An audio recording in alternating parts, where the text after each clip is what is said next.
तरस दे मोला बिनती है हाथ जोड़। अर्जी है तोला तरस दे मोला बिनती है हाथ जोड़। मोर सुन के गुहार आ जाए के बाद, मोर सुन के गुहार आ जाए के बाद गौरी के गणराज। तोरे पहली वंदन करत देवा मोर बाना बिगड़े का। तोरे पहली वंदन करत देवा मोर बाना बिगड़े का।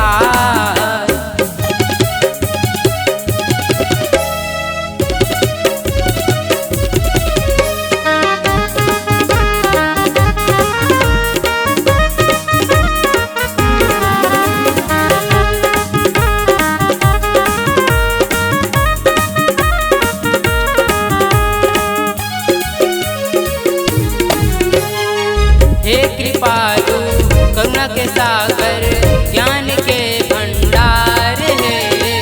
गौरी नंदन हे जगवंदन पुष्प के तोरे सवार है।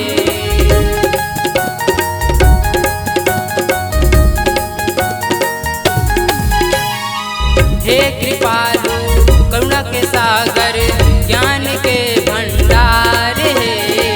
गौरी नंदन हे जगवंदन पुष्प के तोरे सवार है। गौरी नंदन हे जगवंदन पुष्प के तोरे सवार है। ज्ञान के रात बता